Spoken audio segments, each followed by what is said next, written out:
back to live because it's Monday. That means Press X the podcast is here. Hey everybody, how you doing? We like video games. We hope you like them too. If you're listening to this, you probably like video games. Paul, Rhett, and James here to talk to you about video games. And if I understand correctly, there's been quite a bit of video games occurring in many different areas of British Columbia. It's been a goddamn smorgasbord of video games. A real Category 5 hurricane of video games. Just a big hot mess of digital entertainment. Just coming at you like Cleopatra, non-stop with this motherfucker. Have either of you been to an actual smorgasbord? No, and I couldn't tell you what that is. It's a lot of stuff. It's a big pile of shit in a single location. That's what my brain tells me. It's not right. Pretty sure it's just a buffet, but I like the word. Okay. Yeah, okay. Yes, I have absolutely been to a smorgasbord. Well, good for you. And now a smorgasbord of video games. How many times can you say smorgasbord in the space of 1 minute? It's about 6. Somewhere in there. I 2 to 3. 3 if I'm feeling real sassy. I feel like we got more than 2 to 3 in there. Yeah, between us, it was a collective effort. Took a lot of blood, sweat, and tears when we got there. And yeah. I can't help but notice that your lights are offline, James. Yeah, because you can't fucking look. I got the remote. I'll show you what happens when I turn it on. Boop. Brow. Yeah. Like the surface of the sun. Yeah. Staring straight into the solar corona here. Yeah, it's fucking absurd. Well, what if you turned off the other lighting in the room? So those seem bright enough to just light you up. Sure. You know what? We'll do that. I'll kill all the lights. It's gonna take me like 30 seconds. Just hang tight. I'll kill all the lights. Yeah, let's get a real movie atmosphere in here. It's gonna be Like when worth it. George goes to the people's house to watch Breakfast at Tiffany's. Yeah, it's going to be... Because he doesn't want to read the book. Let's get a real this is movie going to be atmosphere. it's going to be intimate, Oh yeah. moody. Right. I think we're getting somewhere. That's good. Yeah. So we're gonna kill this one too. Okay, now. Oh man, this is going to be... Oh yeah. Well, I mean, it still looks like the fucking sun. Yeah, right? Like I don't know what to do. Like they're just It does Looks kind of pretty give you this fucking bright. nice halo effect, though. I they, kind of they're like just it. Yeah. Yeah. I'm just gonna have to enjoy my flamingo for now. Yeah. I think you've just got either your flamingo's not as bright or your camera's better. It's probably camera. both, actually. Well, Yeah. I'm admittedly using a fucking expensive camera for this, so yeah, I would hope Yeah. so. Yeah. Mine is what's known in the circles as a piece of shit. Technical term. Yeah, I definitely paid less than $100, possibly less than 60. Like 7 years ago. Yeah. I mean, there's a use case. There's a case to be made for being able to see your flamingo. Yeah. Oh, well worth the $1,000. It's on the camera. Oh, that Like- number hurts my heart, Rhett, but okay. Yeah. Well, admittedly though, I didn't actually spend the money on it. I had it covered by insurance. So score.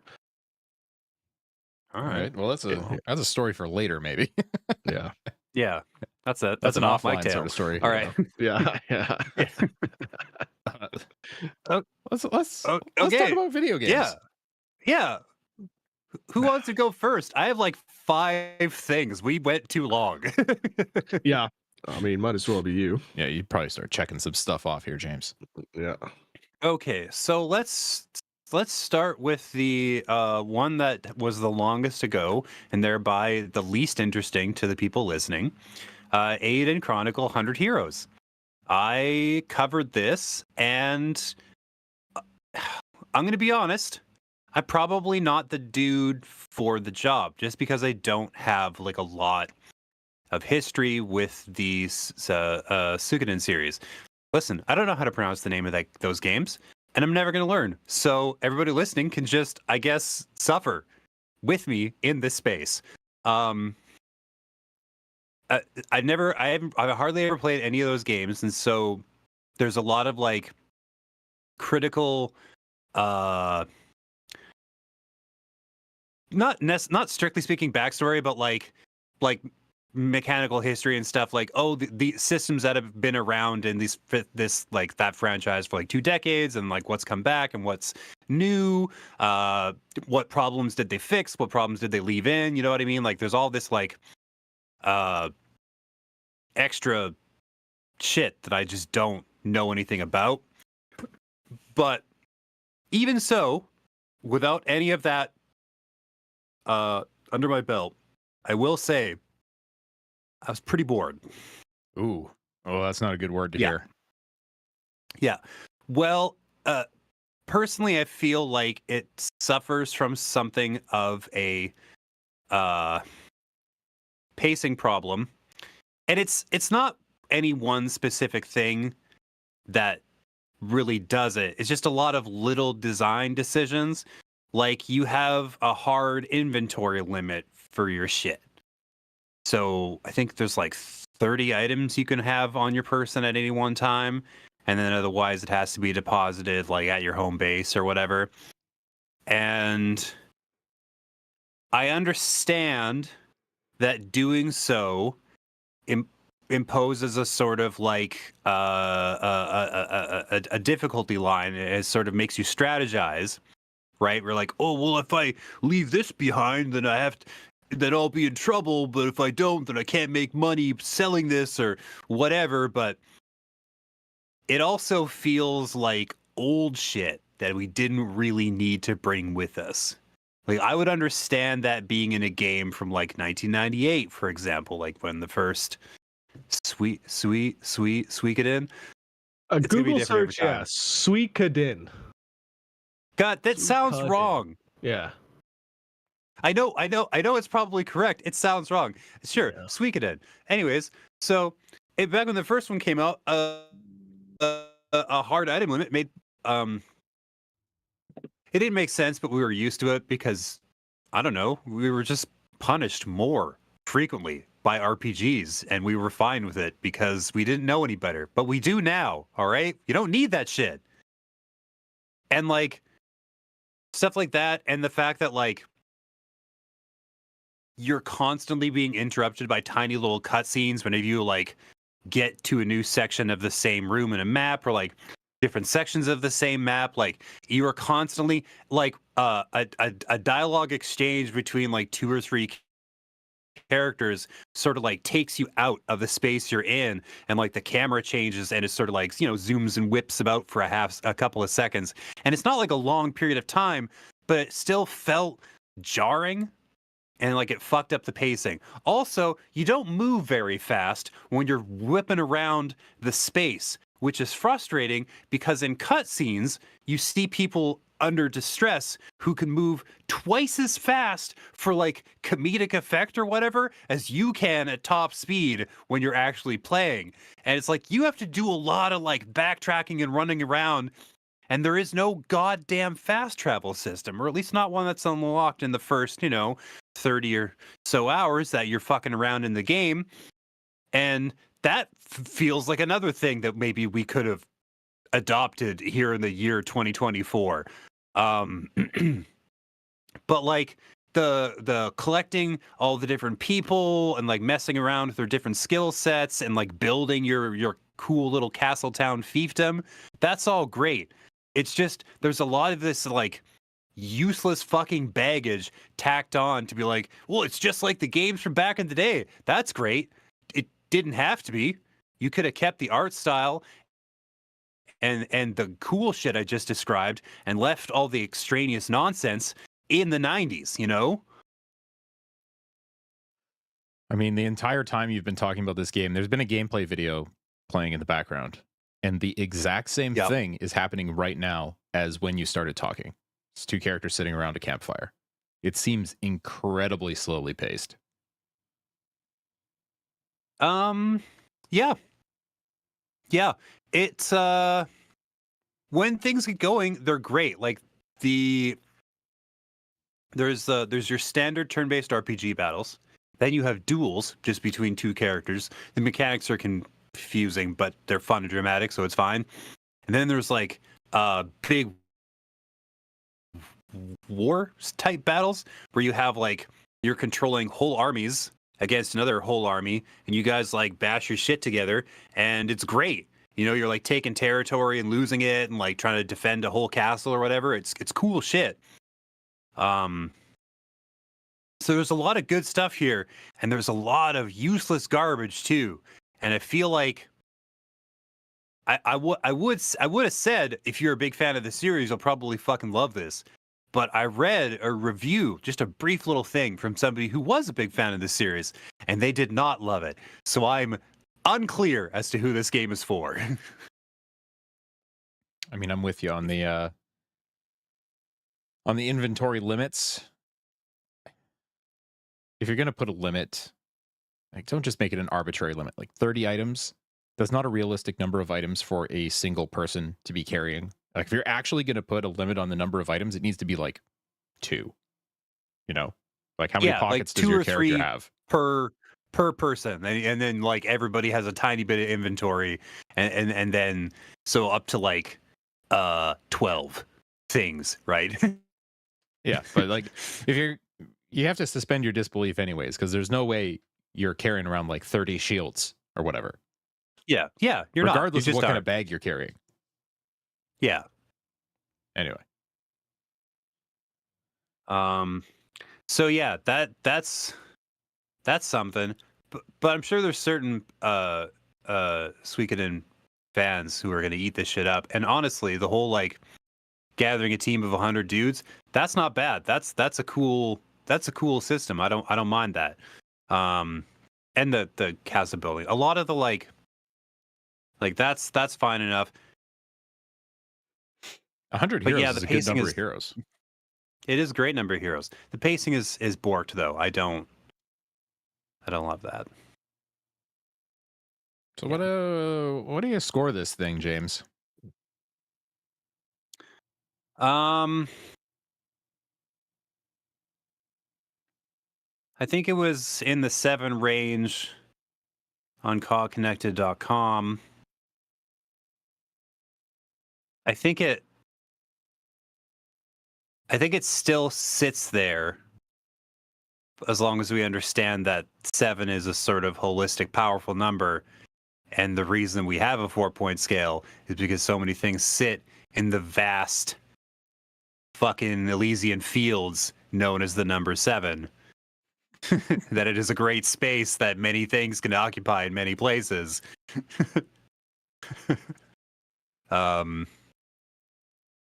there you have it. Because it's not quite a sub 7. It's barely a 7. You know what I mean? It sits uncomfortably in that space. Barely a 7. Yeah. But like, it's all right. Yeah. It's good. Yeah. Okay. There you have it. Is that our first 7? Might be. No, there's definitely been 7s. Definitely been. Yeah, there's definitely been 7s. It's our uneasiest 7. I'll say that much. Leaning towards less than a 7. Yeah. Like struggling to cross the line. It shambles like a corpse across the finish line. It's a new addition to the scale. The uneasy 7. Yes. That sounds like a great fucking movie. I'll tell you what that is. Yeah. Bunch of samurai with anxiety disorders.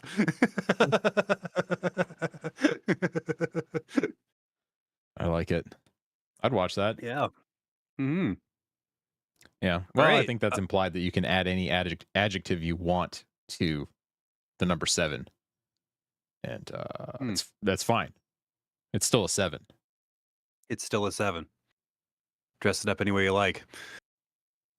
Well, there you have it. Aiden Chronicle 100 Heroes. Kind of a 7. Mostly a 7. I'll say a 7. Brett, what have you been playing? Checked out that No Rest for the Wicked. You've been talking a lot about this thing. Yep. Went into early access on Steam, what, a week ago? 10 days ago or something like that. Hasn't been doing so well on Steam. Well, I think it's still sitting with mixed reviews. Ooh, mixed. it's my understanding is that it's not just early access, it's very early access. It seems to be that way. It seems like there's a lot of stuff that's missing from the game, and a lot of people are complaining about performance issues. Like, people are like, yeah, I've got a 3090 or like even a 40 series card and the game doesn't run, but I have a 3060 Ti and I have it all set to high settings, 120 FPS, and it's running 90, I would say 95% buttery smooth. There's little dips here and there, like when you transition from one area to another, there might be just a split second, where it hangs a bit, but it's been pretty sweet. It's definitely the most Souls-like top-down game I've ever played. Right off the bat. That's relatively uncharted territory, I feel. Well, not necessarily. Not necessarily, but I'd say this one does it the best. It's a lot of parrying, a lot of blocking, a lot of rolling, a lot of stamina management. But as far as an RPG goes, like, it's hitting all the right marks. You're leveling up, you're putting points into skills that you want to upgrade. Tons of loot that you're discovering. A lot of fun stuff as well. Like, early on, I found this, like, it's like this headpiece, but it's like, you know, those like torture devices where they would put their head in and then their two hands and people would throw tomatoes at them. Sure, yeah. It's like one of those that you can find, but you wear it as a fucking helmet. You wear it as a piece of head armor, and like little things like that make me laugh. You'll find throughout the game. And it looks great. It looks phenomenal. Really, really nice looking game. Yeah, there's especially like the effects throughout, like rain, fire, like weapon, like effects from weapons and stuff like that. Everything looks really, really nice. So that's been, I mean, from the trailers, you could have guessed that it was going to be a pretty game, but yeah, in motion when you're actually playing it, yeah, it hits all the right marks. Everything that you would expect from the people that developed Ori. It to me at least, it's exactly what I wanted it to be. Now, I was saying that there seems to be a lot of stuff missing, and yeah, there does seem to be a lot of stuff that they'll be adding to the game. I mean, for example, they announced in their first update that they'll be adding like cooperative play to it. Nice.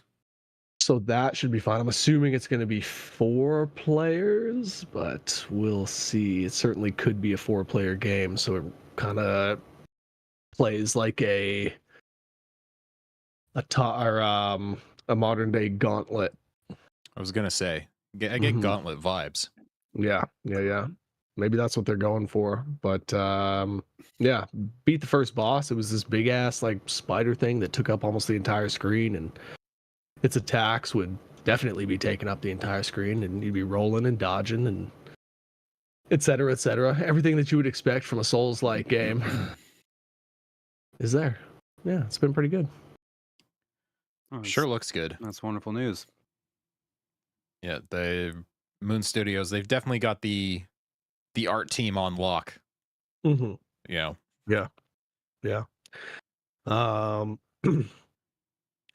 So yeah, and there's already been a few patches to improve performance. Like I said though, like even before those patches, I wasn't having any issues with it, so I don't know what's going on. Maybe people will realize that it's not just about a graphics card in your system. if you want to be running things at ultra settings. There are other things that you need to have in there. Well, yeah. I mean, personally, it took me a while to learn that lesson where, like, I would say, oh, well, I've got the 1060 or I've got the 20 whatever or the 30 whatever. Why is my stuff so shitty? It's just like, well, it's because you've created a CPU bottleneck. Yeah, exactly. You skimped on that. Now you're suffering for it. Exactly. Yeah. Yeah, running the Ryzen 9 5950X and again a 3060 Ti. It's been an almost perfectly smooth experience. One thing though, it'll be interesting to see how it holds up when they add actual graphical settings. There isn't like, as you see in almost every PC game, there's usually a long list of stuff that you can set from like, low to ultra. Yeah. That doesn't really exist right now. So once they open up those options for players, we'll see how it holds up. But for now, I'm having no problems running it. It's been very nice. Excellent voice acting. The story's been kind of run of the mill, for these fantasy type action games, kind of run of the mill, but excellent voice acting. Yeah, cool world building. I'm looking forward to exploring more, and I'm definitely looking forward to seeing where they go with the updates. I kind of got the impression that it was going to be, and I don't know why I did, but I thought it was going to be sort of like a roguelite kind of game, but it's not. It is a game that you play from start to finish. And apparently from other people, from other Steam reviews that I've seen, people have been saying that for the price, they don't feel like there's enough content here at the moment. Well, so it's still early access. It's an early access, and as James said, very early access. So be aware of that. Yeah. But I've been having fun with it. This looks like one of those games. The last one I can think of is Dead Cells, where I played the early access a little bit and went, "This is going to be incredible. I'm putting it down. Yeah, I'll be back when it's 1.0. Yeah, and it was well worth it. This looks like one of those as well. Yeah. Also looks like it's snuck up to mostly positive on Steam. Oh, it did. Nice. Yeah. Excellent. Yeah. Because for the first week or so, it was kind of rough. There were a lot of negative reviews for it, but like you said, I don't necessarily think that you need to run out and buy it now, but when it goes to 1.0, I will absolutely recommend this, and I'll absolutely give it a higher than a 7. Wow. Is it going to be a hundo? They got some work to do. They got some work to do, but it's definitely better than a 7. One of the devs, I think, for this game was talking about this somewhere, about how they've designed the world to make sure that the isometric view works with this kind of game, so you can kind of see what's going on, and they can do that world building. It's not just completely top down. Mm-hmm. And they designed some kind of system that curves the world. So the whole world looks curved. Yeah, like that's brilliant, because you can see further down the road, right? 100%. I'm glad you mentioned that, because there have been a few times where that has sort of worked against the game, in that interesting. I'll try to squeeze my way, because you can sidle along walls and kind of work your way through shrubs and stuff like that. But what that does is it'll lead to moments where you can't see your character. And there have been moments where I can't see my character. I don't see where I'm going. And for some reason, the game, I guess, doesn't like that. And I'll fall through the map. And I'll have a 15-second floating through the air animation where there's nothing around me, and then just death. So, Yeah, that's bad. That's bad, friends. You don't want that. Not great. But I'm sure that's one of the things they'll tune as time goes along, or, give you a little bit of flexibility to move the camera a bit. 100%. Luckily, those moments have been few and far between. Maybe only a couple times I've seen that, but there's obviously work to be done. Side note, that's my favorite emote in Destiny 2, is the one where your character is just constantly doing the falling animation. in midair, just standing there. It's great. Yeah. Would highly recommend. When the final shape comes out next month. Oh, yes. June 2nd. Yeah. They already sent my code. Oh my God. Doesn't do anything for a month, but Really, they sent the code and you can't even access it right now, huh? It's added to my account. Yeah, Like, it knows that I own it, but Yeah. Weird. Yeah, anyway. it happens once in a while for to get ahead of themselves. Maybe it means Well- they're really excited about the quality of content that they've got. Yeah. I mean, I guess it's better to receive a code then and not have it work versus receiving a code a day before launch or on launch day.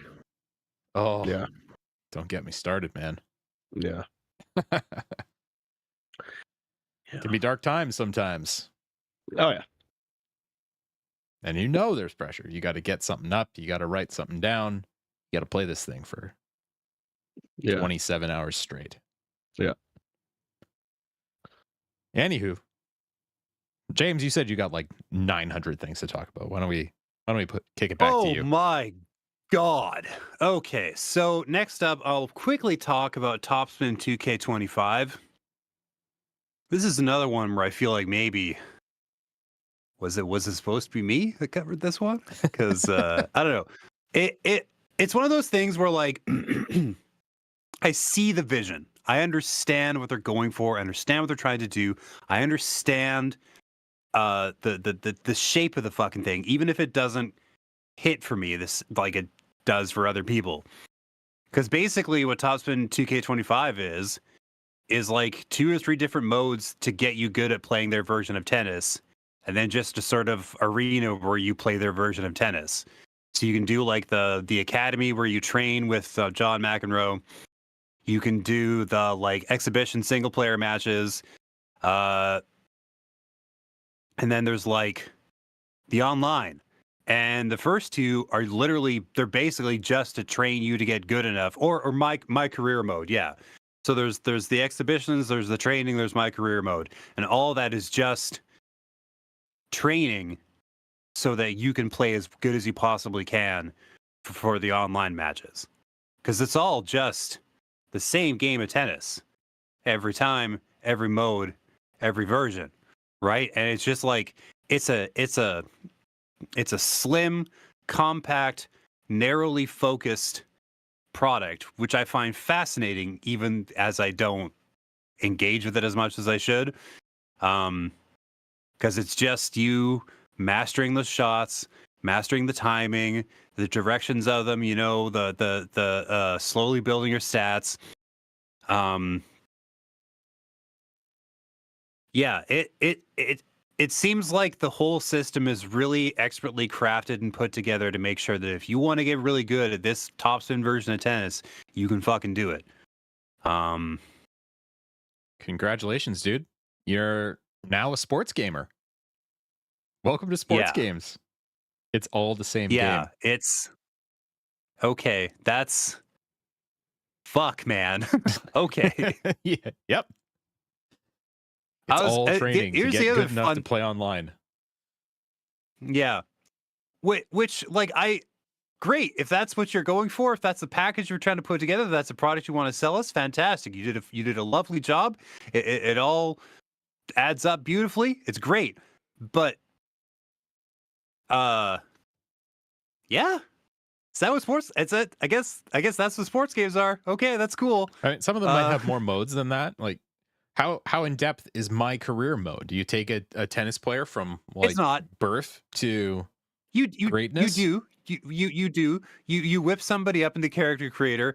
Fun little bug that I encountered is that if you try to change every slider in a single session and then save, the game, at least during the review period, would crash the fuck out. It was like, nope, that's too many sliders. But if you go back in and you just change 2 or 3, it's fine. You can slowly, over a few sessions, build your 6'5", 150-pound grunting tennis alien with the biggest eyes you can possibly make in the character creator. You can do that. It just doesn't like it when you do it all at once, or at least it didn't when I was reviewing it. They may have patched that out. Or maybe they just really don't want you cavalierly putting together a fucking monstrosity. And this is important stuff because there is a character creator. How monstrous are the creations?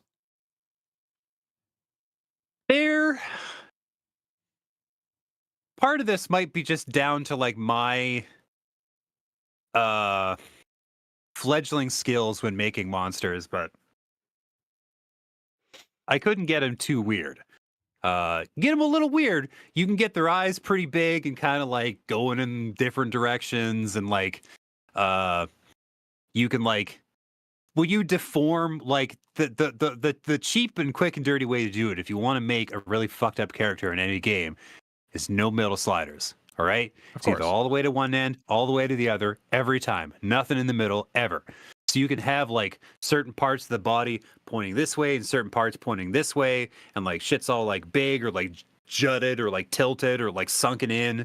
And so you can make something that still actually just kind of looks mostly like a human being, just somebody you feel a little sorry for when you get to the end of it. It's just like, oh man, you're not a freak. You're just somebody on whom genetics did not smile, right? And it's just like, that's not as great.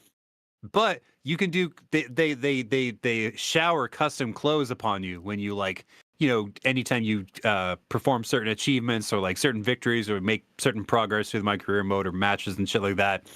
So you can dress them up in like wacky neon clothes and like cool ass sunglasses and shit.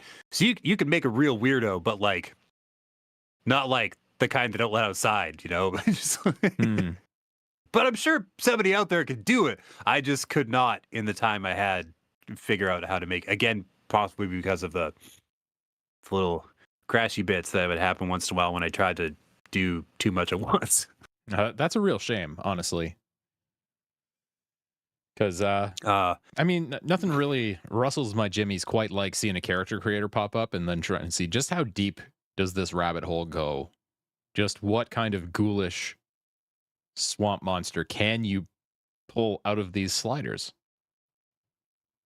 Yeah, I do enjoy that. I do love making a swamp monster. One thing I will say is that for the review period, I couldn't really dig too much into the online play environment. My understanding is that 2K games have a history of, let's call it exploitability, where they create a system where, like, if you pay for it, you can give yourself a serious leg up. I don't know to what extent the same thing has occurred here. Because, like, you can buy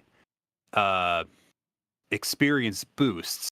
You're like, I want to get more experience during my next match. And it's like, okay. Or, like, during my next 5 matches. And I was like, that's fine. But, like, so long as there's any sort of decent matchmaking, you shouldn't be getting into crazy lopsided fights, right? Where it's like, you're level 7, this guy's level 17, you know? But, like, also, the grind offline is fucking murderous, and I would not recommend it to anybody.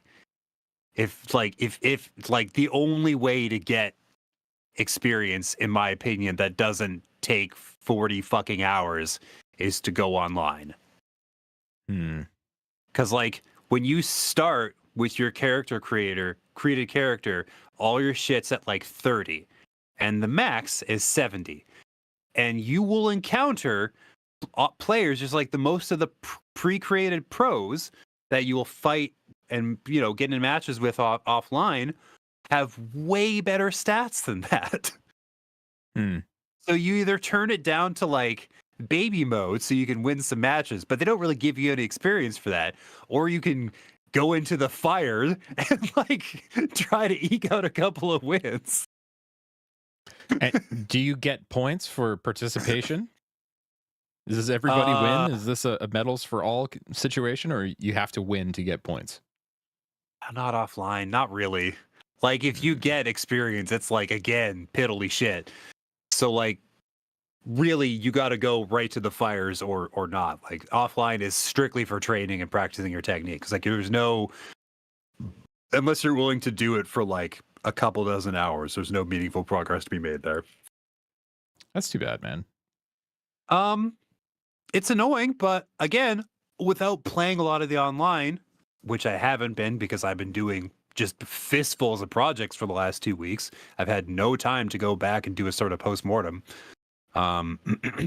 Yeah. It's something I would keep my eye on online to like check the user reviews, see what the subreddit's been talking about, see how it's been like behaving online, if there's like any sort of balance is being maintained, if it feels worth it to go in and like duke it out.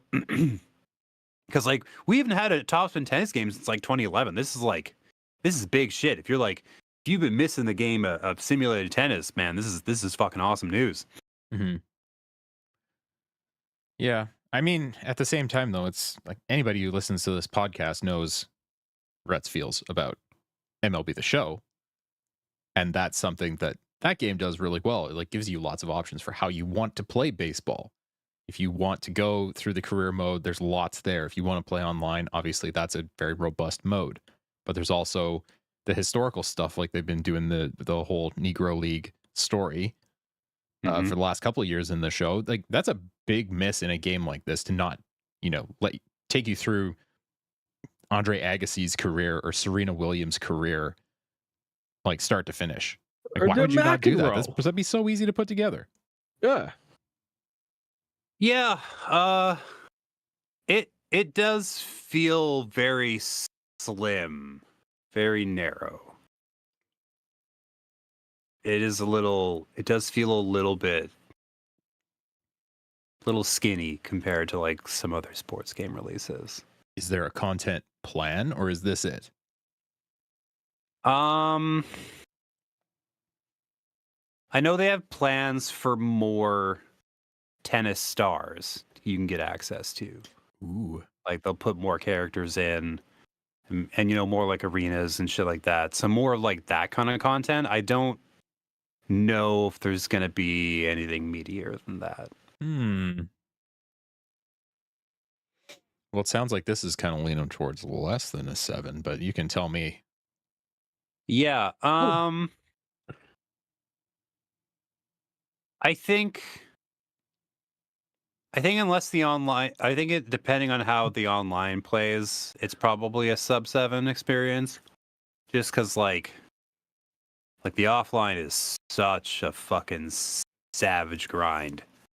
It's fucking brutal, and I can't really recommend that to anybody. It's very much a wait and see. Although, strictly speaking, again, I haven't really had the time to do a follow up on this game. Strictly speaking, the wait and see period could be over. You could know right now. Well, you could do your due diligence and find out specifically just what kind of a fuckfest we're looking at here. in fairness, tennis games usually are. Yeah. Topspin used to be, and Virtua Tennis, they used to be pretty significant when it came to grinding. Yeah, it's bad. Yeah. That's bad. I don't know why they felt the need to keep that from game to game. Yeah. Why? Well, I guess they needed something to keep people around when playing a better looking version of Pong, so. I mean, listen, dude, you ask me what Mario sports game I want to play, it's Mario Tennis. Yo, speaking of that as well, actually, I recently tried out the N64 Mario Tennis on the Switch with the online subscription plan. Man, it still holds up. It's great. If you're craving a little Mario Tennis, go that route. Skip, stop, top spin, go straight to Mario Tennis. Yeah. Yep. Makes sense. It's basically it's a perfect game. It's a perfect representation of tennis. It's just silly enough. Yeah. Just like all those Mario sports games. Yeah. Yeah. Golf as well. It's great. Golf's good. Soccer's not bad. Yep. Strikers, I think that was called. Strikers. Yep. Yep. Good stuff. Would love a Mario hockey game, but It might That be a would bit of a be- tough sell. tough sell, especially like the Japanese national team is renowned for being god awful. So I don't know if Nintendo is, yeah. It's not their sport, huh? It's just not their sport, Didn't really yeah. hit for them. Yeah, That's fine. Yeah, that's not the Not one. everything is for everybody. Yeah, Yeah, not so much. yeah, Japanese people not necessarily known for their robust frames. So right. Yeah, hockey, American football, not necessarily the jam. yeah, yeah. And that's fine. There's Yeah. Yeah, for sure. I know they fucking love baseball over there. Oh, I God. mean, don't get me wrong. Ichiro's my favorite player of all time. He's a hero. 51. I'm super excited tonight. I'll be doing my first MLB The Show stream. Oh, nice. We've got got a couple people coming down to play, so I'm super excited about that. Sick. If y'all want to pivot from this, I do have one other thing just to quickly touch on. Let's do it. Sure. So I checked out the first episode of Fallout. Oh. And it's great. Like you said, it's great. Much better than The Last of Us. I enjoyed it a lot more than The Last of Us. Watching it, I couldn't help but feel like, should The Last of Us been the show? Should it have been an original story? Because I think that's working out in the Fallout show's favor, is that it's an original story. There's no expectations. They can do whatever they want with it. And I think that they pretty much nailed everything. The only thing that I didn't really enjoy about it was the Brotherhood stuff. I thought that was kind of weak. Especially going from what was going on in the vault. Like the first 30 minutes in the vault was so good. Yeah, so good. Really, right? And then the Brotherhood stuff was kind of weak. But so having watched that, I felt the need to just dip my toes into the Fallout 4 update, the next gen update. Mm-hmm. It's pretty sweet. It's pretty sweet. Looks much better. Draw distances are significantly improved. Reflections and lighting much better. You can now you can see like the world being reflected in the butt of your gun as you walk around, stuff like that. It really helps out. There's like all new missions that they added to it as well, which I didn't know was gonna happen. Really? But yeah, there's like brand new missions. Yeah, they added to it, which is cool. And then obviously the frame rate is really nice as well. So if anybody's interested, I haven't put really much time into it at all, but yeah, if anybody's interested in that Fallout 4 update, looks pretty promising from what I've seen so far. I was just saying on Twitter the other day that Fallout 4 is a much better constructed game than Starfield is. Like it is a significantly better experience in almost every way. Yeah. Yeah. And it's crazy that most people will be like, yeah, and Fallout 4 is the worst one out of that series. A lot of people will tell you that. I feel like 76 takes that crown. Well, that's not counting 76. Who knows if that counts? That's not counting 76. Which, although speaking of 76, did you see that it had over 1 million concurrent players? I saw that. Damn. How much did they have to scale up their server capacity? Like, what is the server bill like at Bethesda Game Studios right now? Yeah. Because there's no way that's optimized for that kind of traffic. No. Going from what? A hard 20,000 maybe? Tops, man. Yeah. Tops 10,000 to 20,000 maybe all of a sudden to over 1 million. Yeah. Bet there were a lot of login issues for veterans of the 76 Wasteland. But yeah, most people that like those games, they'll tell you Vegas is the best one, 3, and then a distant third would be Fallout 4. And I actually tend to agree with that, although I think I like 3 more than Vegas. I think Vegas has the most interesting structure. 4 definitely plays the best, not close. Yeah. And 3 has nostalgia. I felt like 3 had the Liam best Neeson. story out of all of them. Yeah, it was nice. 3 Dog. It was nice and simple. May he rest in peace. 3 not in my world. Not alive and well. But no, 3 had a really nice simple story where you left the vault to go find your dad, and away you go. Yep. Which I guess in that sense, the TV show is similar, but it's also not. So yeah, to go back to the show for a hot second, I would agree with you on the Brotherhood stuff, at least at first. Yeah, I figured it would get better. But yeah, just compared to what they did with the opening 30 minutes in the vault.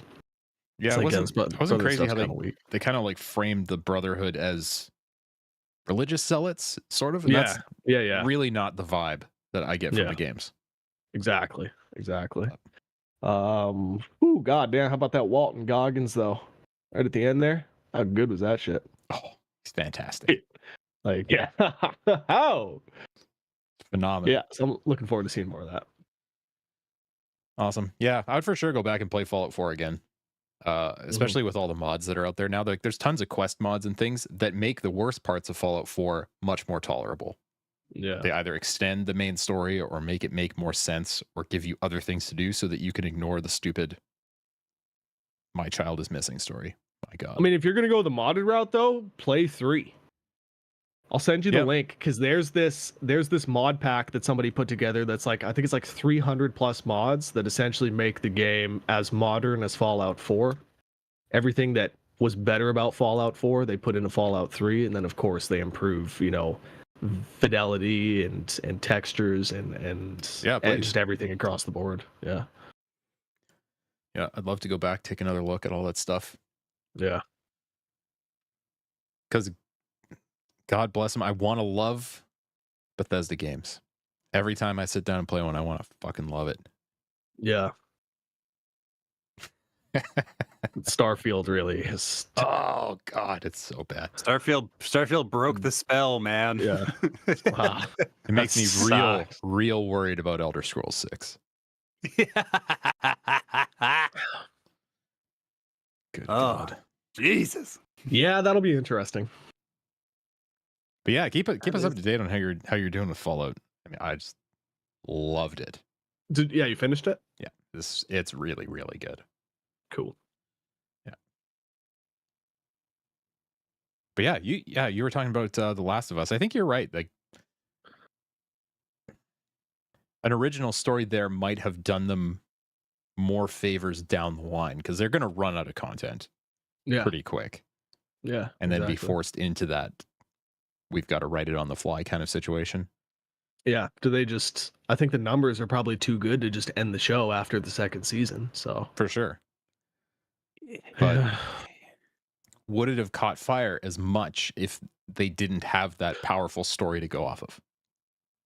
You know, that there's so well, I that- mean Druckmann was still behind it. True. I'm sure he could have come up with something else. But I do agree that the story of Joel and Ellie is that first game was just chef's kiss, so Yeah. I do agree. And now it is done. it is very done by the end of 2. Yes, it is. Until they Yes, announce it the is. third one, because I'm almost certain they will. I think they have to, right? Maybe it'll be Ellie and Dina's kid. Ellie and Dina's kid. Did they have a kid at the end of the second one? I mean, Dina has a kid. Ellie's like in exile or whatever, but Right. who knows? Yeah. James, you've got about 843 more games on your list. We'll do a little breezy whistle stop tour. We're gonna whip past a couple of them here. Quick as you like. First off, Final Fantasy 16 DLC Part 2, The Rising Tide, is more of the shit from that you would expect. It's got the story is very there. It's fine. It's whatever. But there is an icon battle. Which is That- the good stuff. Yeah, because there's 2 serious boss fights. There's the regular sized one with you and another dude duking it out. And there's an icon battle after. I thought it was going to be like the main game, where that first fight is the tough one, and then the icon battle is the dessert. You know, where you go in, you're like, delicious special effects and QuickTime events and fucking sweet cinematics, right? No. The second fight is so much harder than the first fight. Fuck, man. I fuck, like, I think like that second boss fight probably took me like 2 hours. Oh my God. just based on how many times I had to like start over at various checkpoints because I'd get my fucking shit rinsed. I was just like, Still on just the normal difficulty? I actually caved for all the good it did me towards the very end of that second battle. I was like, what if I turn into story focused and then maybe I'll win? And Yeah. it's just like, ha, ha, ha, Still, it's man. gonna take you 3 more tries, baby. Sounds like the devs took all the complaints about the base game being too easy to heart. They're like, okay, we want to talk Yeah, that well, shit. We got a little Yeah, something let's for see you. you mash through this. Yeah, well, it's because it's like it's an icon battle with like you as Ifrit versus Leviathan, right? And so like a lot of your old Spoilers. strategies don't really work. Yeah. Interesting. So you have to really, you got to really change your shit up, and that I think that's part of what makes it harder. And there's more shit after that fight. Okay. So if you're looking for like content, like specifically combat content, the story is again fine. It's whatever. But like if you're looking for more fights, maybe even more tougher fights, they're there, man. But it sounds like it doesn't reach the highs of the base campaign. No, and nothing ever could. And Yeah, they'd be yeah. fools to even attempt it. They knew what they had in that Bahamut fight. Ugh. Yeah. God. So yeah, that's that. If you got the pass with both halves, then you're probably living high in the hog. Off that second one. Before you go on, speaking of tough battles, I did beat Rebirth, and I went past what I assume was the fight that you hated your life for. Yeah, again, I feel like other people who prepared better or like played differently would not have anywhere near the same trouble I did. That was a very personal struggle I had. Yeah, because I'm sure I know what battle it is. I won't say because I'll tell you later. You beat it with a fucking hand tied behind your back, eyes closed. Pretty much, man. This is kind of not that easy. It was still a tough fight. Yeah. But I immediately knew what you were talking about. It was like, oh, okay. You really have to get the pattern. You really have to do the right thing at the right time. Yeah. It's just one of those things where like I was not playing the like dodge, parry, block, all that game. I was not playing that version of Final Fantasy VII Rebirth for the entire time. And they're like, fuck you. That's the game you're supposed to be playing. What are you doing? Mhm. And so I was like very badly punished for that. And especially yeah, because you can't lean on the rest of the party. It's just Cloud. Yeah. So yeah, you don't block. You don't get any ATB. Yeah. I feel like if I'd known that was coming, I would have definitely done some things differently.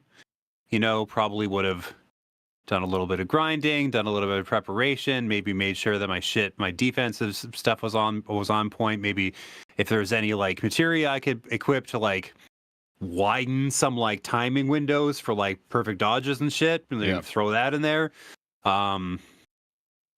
Yeah, there's definitely ways to mitigate it, and there's definitely a play style you can adopt that will make it a whole lot easier than the time I had. Yeah, I fully recognize that my struggle was not going to be the common reaction to that fight. Yeah, but as a whole, a game, so good. I'd like to say as well that I've been enjoying it much, much more. I've gotten better at it, got better at the combat system. There was a great tip from James that I needed to be switching through my party members. I wasn't doing enough of that beforehand. Did the beach resort, the rest and relaxation part. Fantastic. Queen's Blood has me more hooked than ever. Did the fight where you beat it, and then all of a sudden the screen starts getting fucking staticky, and then there's like some Alan Wake type shit going on, and I'm like, what the fuck is happening now? This is fucking dope. So yeah, I'm enjoying it a lot more. Definitely looking forward to more of it. I'm just now at the like the fun park the Yeah, gold saucer. and I'm in the haunted hotel. That's where I left off. I went up to my room and I left off there. But yeah, that part's fucking sweet. Probably my favorite area in the entire game. So yeah, super excited to play more. It's been great. When you're about to go on a classic sequence. If you've Oh, just really? gone to the room for the first time, you're about to Yeah. experience some classic Final Fantasy VII. Nice. Yeah. All right. But yeah, I'm sure again we'll do a spoiler cast at some point. But up to the end there's few spots, man. Brought a tear to my eye. Really? Oh yeah, it's good. Top tier Ooh, shit. Very very good. interesting. It's just way too long. Too much padding. If the game was like 2/3 as long in general, perfect. What do you Also- think that they should have? Did you think they should have just done one game instead of stretching it out over 3? No, because I think there's more than one game of content there. There's a Mhm. lot of padding that doesn't need to be there. I think the story would be more effective if it skipped some of the padding. Gotcha. Also, I found out you can just hit circle to skip Chadley's shit.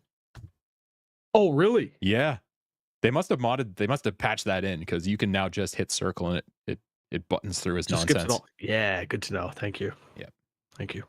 That little motherfucker is everywhere. Every time I turn and look somewhere else, Cloud. there he is. Like, yeah. How the fuck did you beat me here? You son of a bitch. Yeah. God damn it. I don't want to fight in your fucking combat simulator. No. No, I don't. Anyway. I will say though, his little what are they called? Like the missions where like first you fight the gang in the grasslands, and then you do like that like video game, that like tower defense video game in the second one. The Proto Those are Relic. pretty sweet. Yeah. Those are pretty fucking sweet. Fort Condor. Yeah, yeah. Those are so good. good. Yeah. They get even better too. Yeah, that's what it seems like. Yeah. I will say real quick, shifting gears, that I have been playing the new version of Thousand Year Door, Paper Mario. I kind of dismissed this one out of hand because I saw the trailers and was like, oh yeah, no, they just ported Thousand Year Door to the Switch. That's cool. No, that's not what they did. This is visually a very different game than the one I remember. I didn't even realize it when I was watching the trailers. But when you do a sort of side by side of the two versions of the game, it's practically night and fucking day what they've done. Just like all the character models are like, they look like actual paper cutouts. You can like see the scissor marks practically in like some spots, and like everything's more animated, more lifelike. There's like reflection effects, and like all sorts of different models are like crisper or cleaner or like more like filled out or like properly realized. There's like better sound effects. Like when they talk, you get that mumble speak that's like cut from like samples of like other versions of the character from other games, depending on who you're interacting with. There's like just cool little details like that. Like everything looks and sounds and feels slick as fuck. Like they really like put the time into like making sure this is the definitive version of the fucking game. So yeah, that's been cool so far. It looks quality. Yeah. This is one I definitely want. After Yeah. how much I loved the fucking, what the fuck was the last one called? Superstar. Origami King. Yeah. After how much I Yeah. loved that, oh dude, I've been dying to play this. Yeah, it feels like they took a new they made, because they have like a modern Paper Mario engine, and it feels like they made Thousand Year Door with that engine. Fuck yeah. Yeah, no, it looks really good. Did they like add anything new as far as content, or is it just more of a visual overhaul? So far just a visual overhaul. I'm a couple chapters in, and Which but I'm sure a lot of people won't mind that, because I think that Thousand Year Door is looked upon as the pinnacle of the series, right? yeah, pretty it's the much. gold standard for Paper Mario games. They don't Yeah. really get better than this. Yeah. Like Super stoked. every Yeah, every game that came after this one, people were like, "Yeah, but is it as good as Thousand Year Door?" And the answer is Right. generally no, Right. just because it was so good. That was the GameCube one? Yes. Cool. Cool. I would love Yeah. to see Nintendo get back to this kind of weirdness that they apply to their existing characters. Like they did it with the Paper Mario series. They did it with the Mario and Luigi series. Like they're at their very best when they're being insanely creative, way out to lunch, nothing like you're expecting. I really hope that they've got something in the pipeline that is of that caliber. Yeah. That really I shakes hope they things have. up. I hope they have something in the pipeline at all. I just hope there's a pipeline. Yeah, these 'Cause, Paper like- Mario. Sorry, go ahead. I was just going to say after this, after Thousand Year Door comes out at the end of May, and then a little while after that, we've got the second Luigi's Mansion game coming up for the Switch, and then the release calendar, as far as I know, is basically blank. Yeah. Again, Like- probably because they're gearing up for that Switch 2. They are for They got to sure. do something, man. Nope, they're gearing up for Switch 2. I'm feeling like in Um, the fall they'll have their big Nintendo Direct event. Like it's coming out in March. Yep. That's pretty sure that's when the Switch came out. It was early in the year. Here's Yeah. what you can expect between here and there. Yeah. The answer is nothing. It's all coming to Switch too. Yeah. Super Switch. Yeah, these Yeah. Paper Mario games, they're always cool to me because they remind me that Nintendo, for a company that usually doesn't have much writing in their games and voiceless characters, they have some really good writers They do, yeah. at Nintendo. Like really, really Yeah. good. Yeah. The Treehouse team are top notch. Yeah.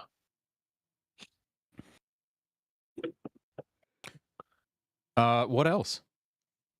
Aside from that, I've got a Intel sent me a very, very, very nice desktop computer for the purposes of testing a incredibly powerful CPU.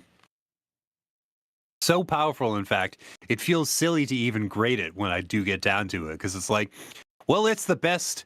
It's basically one of the best CPUs that money can possibly buy.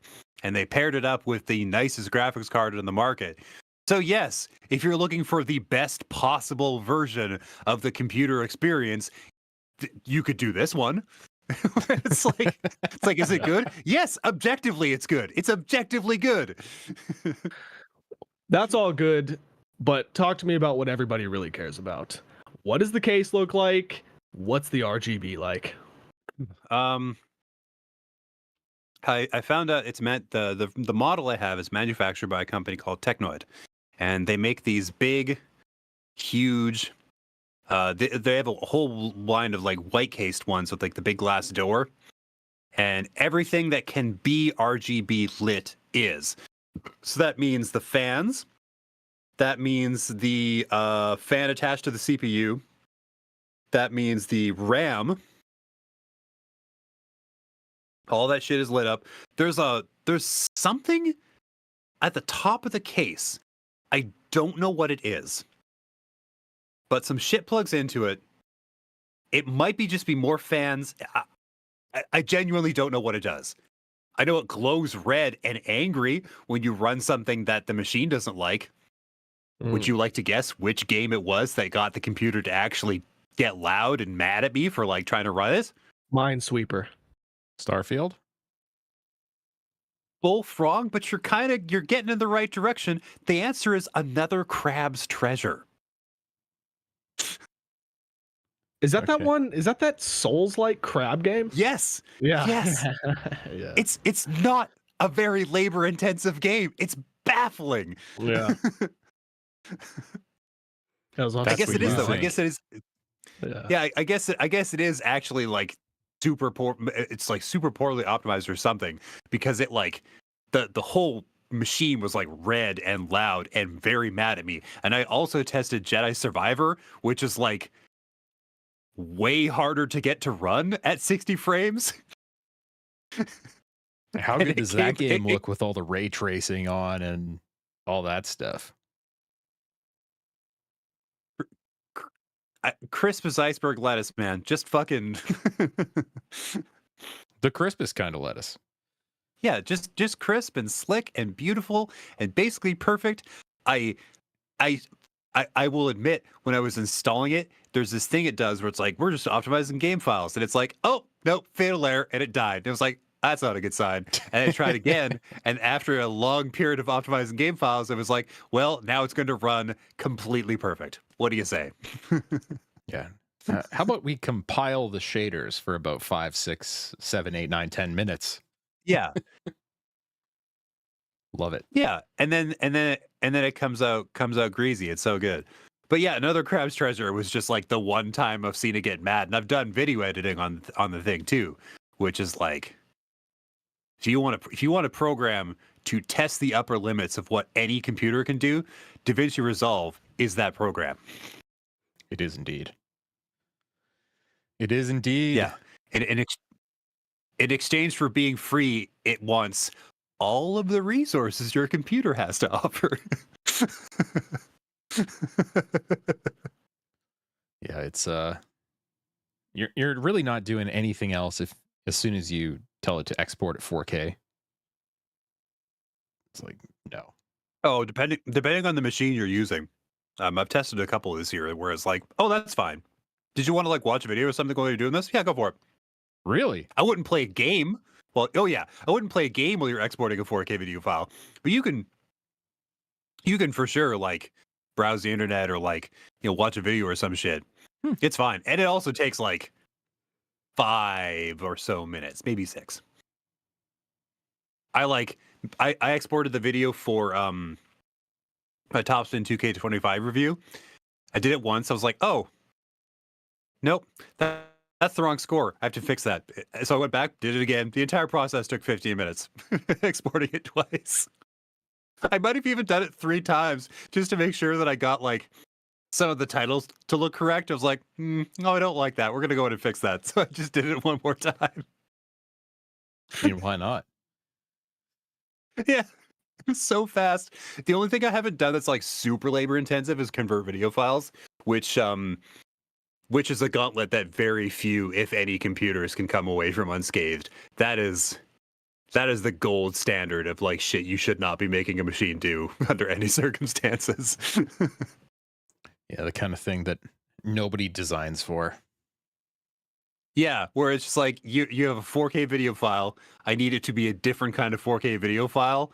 I don't know, say a little prayer, get a rosary out, and then start it up. See what happens. Yeah, well, think about it. So, I mean, say more about this Another Crab's Treasure. Why were you playing it?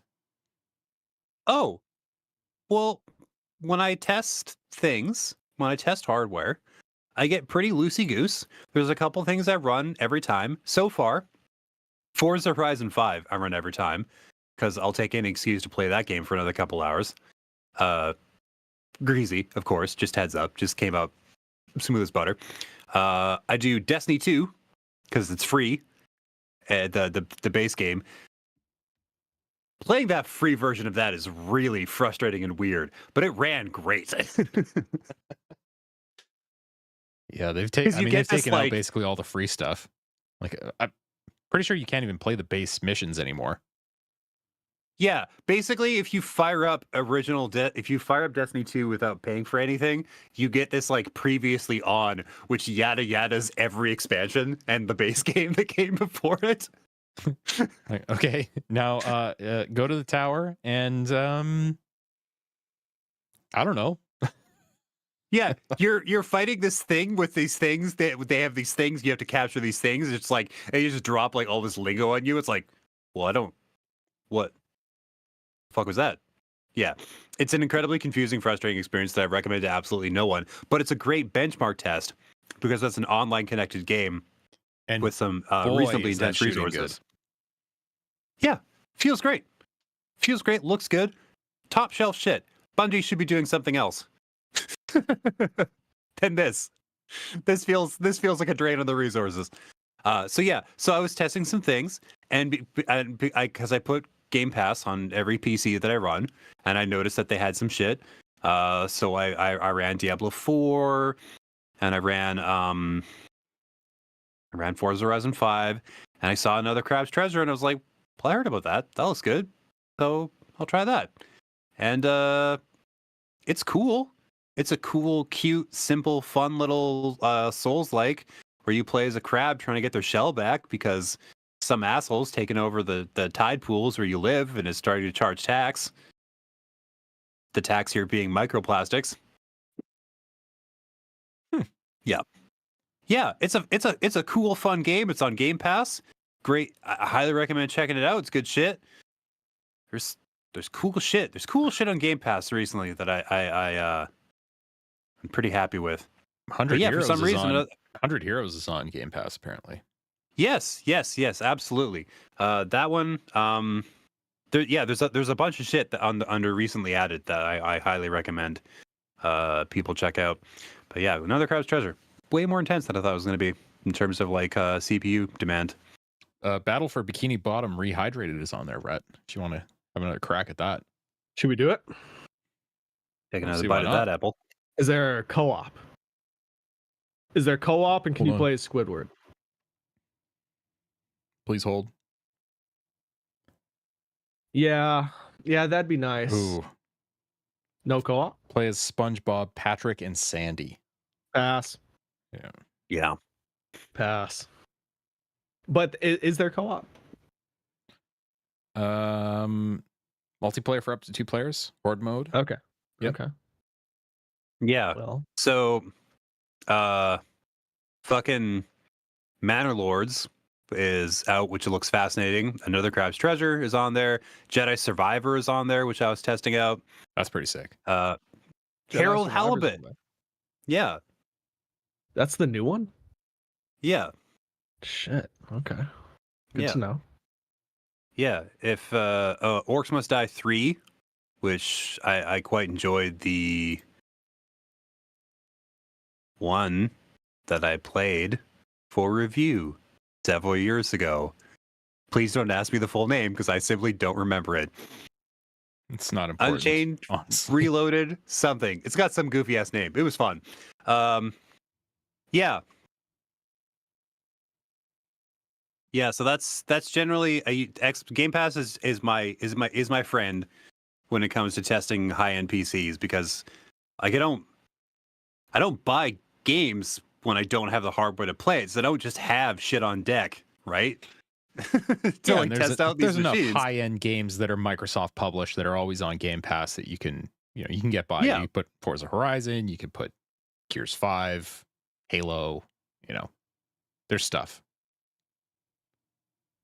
Yeah, and I was sort of lax in my Epic Games account, but I've been going back there like every week, whatever they offer free. So I have this huge library of shit I'm never going to touch just because they keep giving it away. Oh, but it's so good. It's always good stuff. And if it's not good stuff, you can just play Fallout 76 on Game Pass. Ooh. Now we're talking. You could do that if you wanted to. You shouldn't. were You no, shouldn't. It's still bad. it's still bad. You know, I knew that game wasn't for me when a friend of mine and I spent 3 hours building a base. And when we logged in the next time, it was completely gone. It had been ransacked, destroyed. I knew I was checking out right then and there. Fuck me. That's what Yep. you call preposterous. That's what that is. Yeah. This is downright silly. Yeah. And it is a shame because I do think that the map in Fallout 76 is the best that they've made. Yeah, it's good. It's good. Just plays like absolute dog shit. I'd love to go back and see if they fix that issue where you would fire a round, but there would be a delay before the bullet hits your enemy. No, they haven't fixed that. Not the last time I played, which was not that long ago. Yeah, no, it's It's rough. So, I don't have a ton of news in the docket. In fact, I haven't prepared anything, but there is one story I would love to talk to you guys about. Please. There was a game that came out recently, Stellar Blade. I'm sure you're familiar with it. I'm sure you're aware. And there's this shitty game developer turned grifter, goes by the name of Mark Kern, who's been trying to stay in the spotlight by coming up with these like campaigns. You know, basically he's trying to come up with the next Gamergate, which they already did. They tried to come up with the next Gamergate and it fizzled out because nobody gives a fuck. But like he's like, well, we gotta raise our pitchforks and light our torches for Stellar Blade because they censored an outfit slightly, and like doesn't look like they did. I'm not like, it kind of seems like that version of the outfit is the version of the outfit in every version of the game, and there was never censored, and also everything about that character is as horny as a game character can possibly be. And like everything I've seen online is like guys and gals and non-binary pals lusting over this chick and her, you know, her assets, her valuable assets. And there's like clips all over the internet of people just like agog at like just the shots of her like climbing up ladders and like doing all sorts of random shit. And it's just like, this is such an unbelievably horny action game that like everybody who plays it just fucking loves it. These guys decided they had to go on a crusade because they put a little they thought that they put a little square of fabric like here so you couldn't see quite as much of her boobs, even though the outfits she's wearing are like molded completely to her skin, and it requires almost no imagination to see what she'd be like naked because she basically is at all times. And it just feels like, I don't know, man, real mountain out of a molehill type shit. It's manufactured outrage. Yeah. Like, and that practice goes in all directions, in all ways, about all things in gaming all the time. And it's just not worth engaging with in any way, shape, or form, because you're totally right. No. That game knows exactly how horny it wants to be, which is all the way. Maximum 10 out of 10. Holy shit. Holy shit. It knows exactly what it's doing with all the camera angles and outfits yeah, it and knows whatnot. exactly what it's doing. Like, yes, they changed one outfit, which is by far not the most revealing thing I've seen in the game. Yeah. Like, it's still there if that's what you're after. Yeah. Yeah. And they were like to an extent, I do sort of, it's strange because I do sort of understand where they're coming from, specifically because Sony has a habit. They have a history of being, when you bring over games from Japan, right? You get the Sony version, which is a little bit tamer compared to other versions of the game, because Sony censorship has always been just a tiny bit more aggressive than other companies. Nintendo somehow is cooler about this sort of shit than Sony is. And like, if you get it on PC, then it's the Wild West, baby. It don't, like, none of the shit matters. Well, you can mod whatever you want in or out of any game. You can solve that problem yourself pretty quick. Yeah, that'll be solved within, quote unquote, solved within minutes by the time that comes out on PC.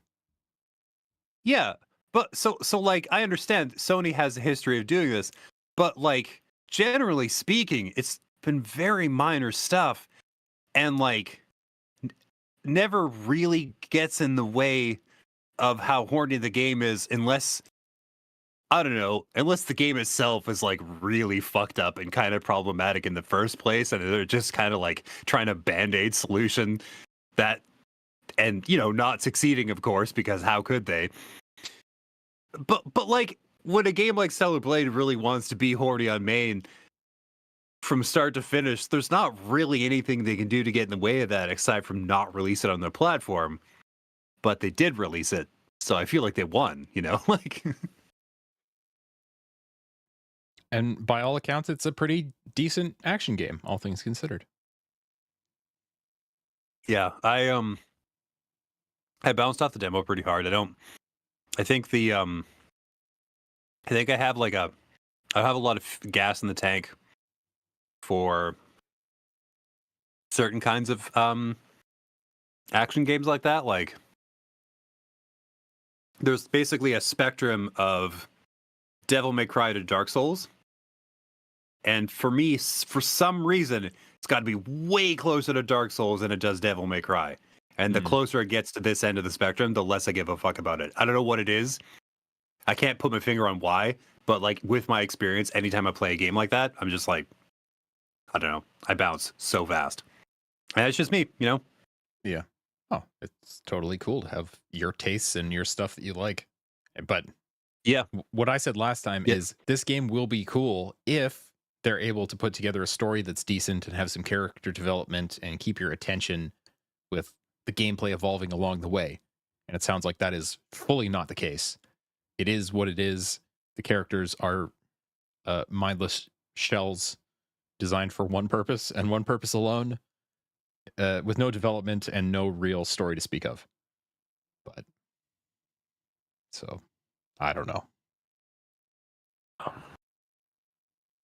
I have seen quite a bit online of the old Xbox fanboys being very vocal that Stellar Blade has one meta point less than Starfield, and therefore it is an abject failure. Wow. Really? Yeah. I don't think I have any Xbox people in my feed generally. Oh, I never just see that shit. Don't swipe over to For You. It's not For You. Oh, you don't understand. That's where I live. Oh. On Twitter? Really? That's the only thing I use. Oh my God, I get nothing but Xbox nonsense. And I just mute every single person that comes up on that feed. Never seen it. Why am I being targeted with this shit?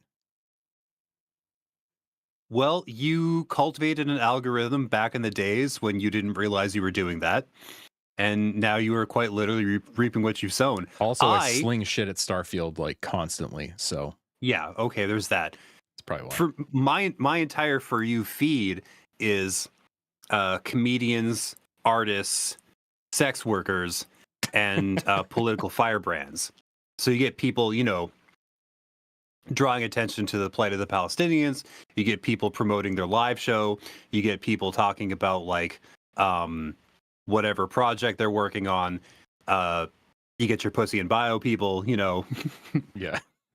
Yeah, ain't that the it's a rich, wonderful tapestry of humanity, and I wouldn't trade it for anything except like maybe a slightly better version of the same thing. That's fair. Yeah, my general opinion on all this stuff is just like what you like, and let other people be other people. It's fine. It's totally fine. It doesn't affect you at all. Nope. So, yeah, I will say that one of the fun things I've seen online is people being like, "Well, the Fallout TV show has got a lot of people wanting to play Fallout games," and you get a whole crop of people figuring out what Bethesda's whole deal is, kind of in real time, where they're like, "Oh, this is way jankier than I was expecting." Like, wow, holy shit, they cannot write. Like they had nothing to do with the story in that show. Yeah. Todd Howard just has money and he put his name at the end of that thing, but oh my God, no. Now, I did see today that Todd has no intention of retiring anytime soon. No. He said that. I think he was talking to Kind of Funny. I mean, the hair dye's holding and he can still rock the standard game director's outfit. And as long as you can do that, there's no need for you to step down. His whole vibe, it just works. Yeah. That's a Todd Howard joke. God. I can't wait to see what's going to work next. Yeah. Christ. I mean, I'm going to be I'm going to be so much closer to the retirement age by the time we get Elder Scrolls 6, but And let that be the swan song that takes me well into my dementia years, Yeah. you know? Every turn around every corner is a brand new adventure because it's new to me for the first time today. Yeah. That would be great. Yeah. Just happy as a clam. Yeah. That's retirement homes are going to be basically just LAN parties, right? Oh, it's going to be sick, man.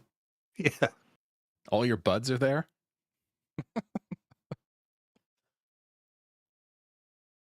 Anywho, anything else, James? Anything else, Rhett?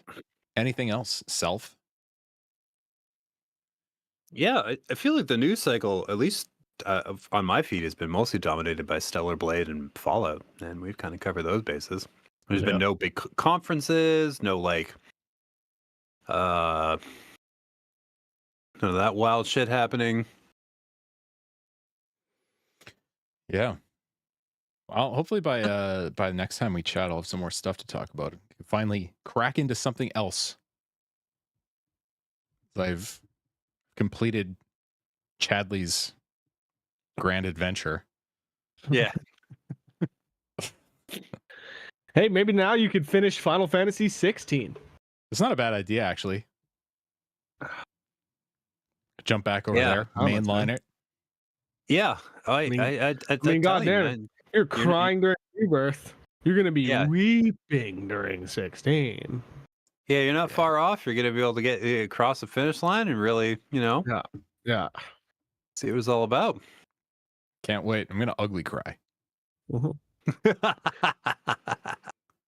Just mascara running all over the place. It's gonna be good. Yeah, that's what I'm talking about.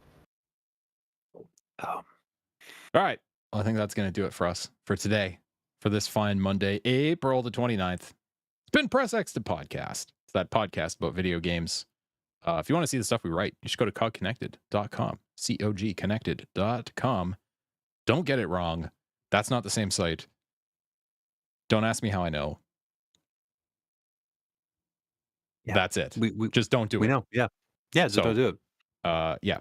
But we'll be back next time. Talk about more games, video games, probably the Fallout TV show. Anything else that tickles our fancy? All the other random tangents that we go down, like how many smorgasbords will James visit in the next 7 days? Greater or less than 7? Just like the scale that we use for video games. It's 7, less than 7, more than 7, or 100. If I see a single smorgasbord in the next week, I will be impressed and a little concerned. Well, let us know how it is. Can't wait to find out. I will. Yeah. No. I'll be sure to come back with all the deets. In the meantime, thanks for watching. Thanks for listening. We appreciate you. See you back here next time for Press X the podcast.